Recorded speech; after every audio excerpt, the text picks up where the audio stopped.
नमस्कार मंडळी, आज आपण केली मस्त अशी फ्लॉवरची भाजी.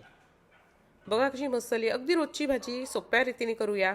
चला सुरुवात करूया फ्लॉवरची भाजी करायसाठी. यासाठी नेहमी जेव्हा आपण फ्लॉवर आणतो ना, तेव्हा अगदी ताजा आणायचा. ताज्या फ्लॉवरची चवच छान येते. त्याचे तुरे तोडायचे आणि त्यानंतर 15 मिनिटं काय करायचं, मिठाच्या पाण्यात ठेवायचे. त्यामुळे त्याचा असलेला उग्रवासही निघून जातो. त्याचबरोबर काही कीड असेल ती सुद्धा निघून जाते. त्यानंतर 2 कांदे चिरून घेतले, त्याचबरोबर 2 टोमॅटोही चिरून घेतले. कढईमध्ये तेल गरम केले. तेल गरम झालं की त्यामध्ये मोहरी घालायची.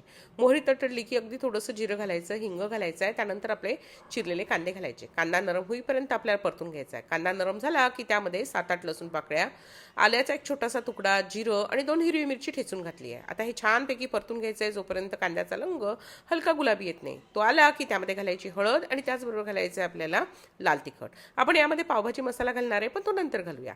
आता हे छान परतून झालं की त्यानंतर त्यामध्ये घालून घ्यायचे आपल्याला टोमॅटो. तर आपण टोमॅटो घालून घेऊया. टोमॅटो घातलं की काय करायचं, चिमूटभर साखर घालायची आहे आणि त्याचबरोबर मीठसुद्धा घालायचं. त्यामुळे काय होतं, टोमॅटोचा रंगही छान राहतो, त्याचबरोबर टोमॅटो लवकर शिजतोय आणि आपली टेस्टही बॅलन्स होते. त्यामुळे त्यावर झाकण ठेवलं आणि मस्तपैकी टोमॅटो आपल्याला तेल सुटेपर्यंत परतून घ्यायचे. टोमॅटो परतले गेले की त्यावर फ्लॉवरचे तुरे घालायचे.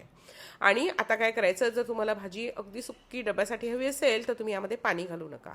त्यावर झाकण घालायचं आहे आणि मस्तपैकी भाजी मंद गॅसवर शिजू द्यायची. तर तुमची सुक्की भाजी तयार होते. पण थोडीशी रस्सेदार भाजी हवी असेल तर काय करायचं, यामध्ये एक वापरली की अगदी अर्धी वाटी पाणी घालायचं आहे. त्यानंतर झाकण ठेवायचं आणि मंद गॅसवर भाजी शिजू द्यायची. तर आपली मस्त हलकीशी म्हणजे आंगच्या रस्स्याची भाजी तयार होते. भाजी तयार होत आली की त्यामध्ये 1 चमचाभर पावभाजी मसाला घाला. त्यामुळे त्याची चवही छान होते आणि भाजीचा रंगही छान येतो. तर आता मी यामध्ये पावभाजी मसाला घालून घेतलेला आहे. भाजी छान शिजली की सगळ्यात शेवटी घालायची आपल्याला त्यावर मुठभर कोथिंबीर आणि गॅस बंद करायचा आहे की मस्त अशी फ्लॉवरची भाजी तयार.